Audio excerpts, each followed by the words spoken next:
दोस्तों, मुंबई की सड़क पर बीती रात जो हुआ वो बॉलीवुडिया गंदगी का खुला तमाशा था। बेहद गंदा नमूना था और जो हनक जो रसूख पैसे की दिखाई गई वो बेहद शर्मनाक थी, हैरानी भरी थी। क्योंकि मुंबई में जुहू की सड़क पर एक बड़ी हीरोइन ने गंदगी का जो नज़ारा पेश किया उसे देखकर हर कोई हैरान है। नशे में धुत होकर अपनी गाड़ी से पहले लोगों को कुचला, बुरी तरह से बुरा भला कहा और यहाँ तक कि जब पुलिस पहुंची तो पुलिस पर भी गंदे शब्दों की बौछार कर दी। बस फिर क्या था, वहीं पर ऑन द स्पॉट पुलिस ने औकात बता दी।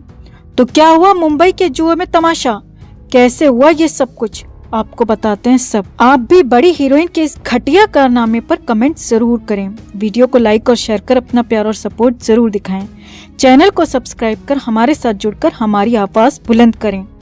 तो बॉलीवुड या फिल्म इंडस्ट्री में यूं तो कई लोग वक्त वक्त पर बदतमीजी के लिए जाने जाते हैं, मगर इस बार ऐसा कुछ हुआ जिस पर यकीन करना थोड़ा मुश्किल था। क्योंकि इस बार कारनामा करने वाला कोई मेल एक्टर नहीं बल्कि एक हीरोइन थी जिस पर पैसे का, रसूख का, शराब का ऐसा नशा चढ़ा कि खुमारी उतरने का नाम ही नहीं ले रही थी। और इसका ही गंदा ट्रेलर जुहू की सड़क पर दिखा जब बवाल मच गया। आरोप काव्या थापर पर है। जी हाँ, तमिल और तेलुगु इंडस्ट्री की बड़ी हीरोइन कही जाने वाली काव्या थापर इन दिनों बॉलीवुड के प्रोजेक्ट्स में भी काम कर रही है और बहुत जल्द बॉलीवुड में बड़ी फिल्म से डेब्यू करने वाली है। अब काव्या थापर तमिल तेलुगु इंडस्ट्री में कई हिट फिल्में दे चुकी है तो उसका घमंड, उसका नशा 7वें आसमान पर है। और इधर इलाका था मुंबई का जुहू और घटना हुई रात के करीब 4 बजे या कह लें कि सुबह के करीब 4 बजे के आसपास की ये घटना है। आरोप है कि पूरी तरह से धुत काव्या थापर पर अपनी रेंज रोवर गाड़ी से जा रही थी, लेकिन हालत ऐसी थी कि गाड़ी सीधी चल नहीं रही थी। कुछ चश्मदीद राहगीरों का कहना है कि काव्या थापर की गाड़ी रोड पर इधर से उधर दौड़ रही थी और काव्या पूरी तरह से धुत थी। इस दौरान जुहू बीच के पास काव्या की गाड़ी ने एक शख्स को लगभग कुचल दिया। जी हाँ, तुरंत ही बवाल हो गया, हंगामा हो गया, लोग इकट्ठा हो गए। अब यहाँ पर आगे बढ़ने से पहले आपको बता दें कि मुंबई में रात हो या फिर दिन, बहुत ज्यादा अंतर वहाँ पर होता नहीं है। वहाँ पर जितने लोग सड़कों में दिन में दिखते हैं उतने ही लोग रात में भी नजर आ जाते हैं और मुंबई में दिन और रात लगभग एक जैसा होता है। और इसीलिए भले ही रात की पार्टी के बाद सुबह के 4 बज चुके थे, लेकिन सड़क पर काफी सारे लोग मौजूद थे। और जैसे ही काव्या थापर रात भर पार्टी के बाद सुबह सुबह 4 बजे गाड़ी से निकली तो एक शख्स को कुचल दिया। वहाँ भीड़ जमा हो गई। काव्या थापर भी गाड़ी से बाहर निकली और अपनी गलती मानने के बजाय उल्टा लोगों पर ही भड़क गई, बरस गई। जी हाँ, लोगों पर ही नाराज हो गई, गालियां देने लगी। पैसे का, सफलता का, रसूख का जो नशा था वो अब दिखने लगा था, खुलेआम सामने नजर आ रहा था। क्योंकि कहाँ तो अपनी गलती पर माफी मांगी जाती और या फिर घायल शख्स को अस्पताल पहुंचाया जाता।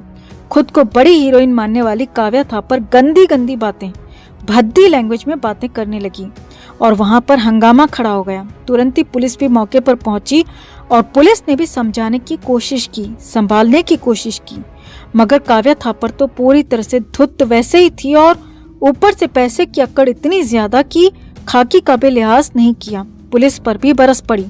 अब जुहू के बीच सड़क पर यह तमाशा हो रहा था सुबह के 4 बजे। हालात ये थे कि घायल शख्स को पुलिस ने पहले तुरंत अस्पताल पहुंचाया और काव्या थापर अपनी गलती मानने को तैयार ही नहीं थी।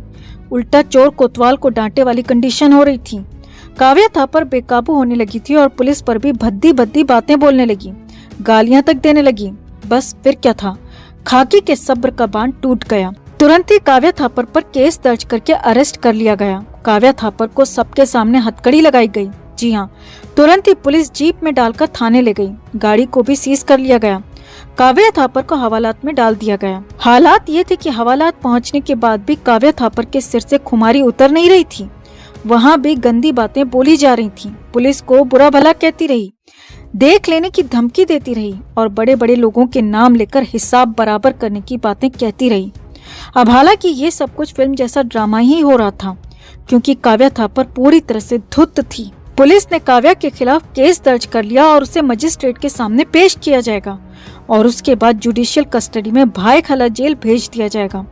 तो कुल मिलाकर खाकी ने बॉलीवुडिया हीरोइन को सड़क पर उसकी औकात दिखा दिया कि कोई भी यहाँ पर वीवीआईपी नहीं, जो गलत करेगा और अपनी अकड़ में रहेगा उसकी अकड़ ढीली होगी और गलती करने वाला जेल जाएगा। वैसे आपको एक और बात यहाँ पर बता दें, हो सकता है कि हीरोइन काव्या थापर को पुलिस छोड़ भी देती। सड़क पर तमाशे के बाद भी काव्या बच जाती, लेकिन पुलिस के साथ उसने जो गंदगी की, पुलिस को जो गालियां दी, वो सबसे ज्यादा भारी काव्या थापर पर पड़ गई और उसे जेल की हवा खानी पड़ी है। तो आपका इस पूरी घटना पर क्या कहना है? क्या फिल्मी दुनिया के लोग पैसे और रसूख के दम पर मनमानी करते हैं, गंदगी फैलाते हैं? आपको क्या लगता है? कमेंट करके आप भी अपनी बात, अपनी राय जरूर रखें और वीडियो को लाइक और शेयर कर अपना प्यार और सपोर्ट भी जरूर दिखाएं। तो बप्पी लाहिरी के लिए दुनिया भर में लोग गम में डूबे हुए हैं। उनके अचानक चले जाने से हर कोई हैरान है। हर कोई जानना चाहता है कि आखिरी 24 घंटे या कहें कि आखिरी घंटों में बप्पी दा के साथ क्या हुआ। अब तक कहा जा रहा था कि बप्पी दा को नींद को लेकर जो बीमारी थी, जिसमें रात में सोते समय सांस रुक जाती है, लेकिन असली वजह जो अब सामने आई है वो बिल्कुल अलग है, बिल्कुल दूसरी है। और ये सब कुछ बप्पी दा के साथ रहने वाले, उनके घर पर ही रहने वाले उनके दामाद गोविंद बंसल ने बताया है। आखिर क्या हुआ था उस रात, कैसे अचानक चले गए बप्पी दा, सब कुछ गोविंद बंसल ने बताया। गोविंद ने बताया कि हम सोमवार को बप्पी दा को अस्पताल से लेकर घर आए थे और वो ठीक भी थे। मंगलवार को उन्होंने ठीक से खाना खाया था और वो पूरी तरह से ठीक थे। गोविंद बंसल के मुताबिक करीब 8:30 से 9 बजे के बीच हमने डिनर किया और बप्पी दा ने भी डाइनिंग टेबल पर आकर सबके साथ डिनर किया, सबके साथ बातचीत की। वो बिल्कुल ठीक थे। जी हाँ, बप्पी दा ने डाइनिंग टेबल पर डिनर किया था, लेकिन जैसे ही बप्पी दा ने खाना खाया तो उनकी हालत बिगड़ना शुरू हो गई। जी हाँ, बप्पी लाहिरी के दामाद गोविंद बंसल ने बताया कि खाना खाते खाते बप्पी दा की पल्स गिरना शुरू हो गई और अचानक से उनको पसीना भी आने लगा। हम लोगों को समझ में नहीं आया कि ये क्या हुआ और क्यों ये हो रहा है। गोविंद बंसल ने बताया कि तुरंत ही डॉक्टर्स को फोन किया गया तो डॉक्टर ने बप्पी दा को अस्पताल लेकर आने को कहा और हम तुरंत ही उन्हें लेकर अस्पताल पहुंचे। अब गोविंद बंसल का कहना है कि अस्पताल ले जाते ही डॉक्टर्स ने उन्हें मृत घोषित कर दिया। जी हाँ, मंगलवार की रात को करीब 11:45 पर बप्पी दा को लेकर घोषणा कर दी गई, लेकिन गोविंद बंसल का कहना है कि वो घर पर ही चल बसे थे क्योंकि उन्हें आया था हार्ट अटैक। जी हाँ, बप्पी दा किसी अन्य बीमारी की वजह से नहीं गए, बल्कि बप्पी दा को हार्ट अटैक आया था और उसी वजह से वो चले गए और उसका पता अब चला है। अब उसके बारे में दामाद गोविंद बंसल ने बताया है, यानी जिस नींद वाली बीमारी OSA की बात कही जा रही थी वो ठीक हो चुकी थी, बप्पी दा ठीक हो चुके थे, लेकिन डाइनिंग टेबल पर हार्ट अटैक की वजह से बप्पी दा चले गए और उन्होंने दुनिया छोड़ दी।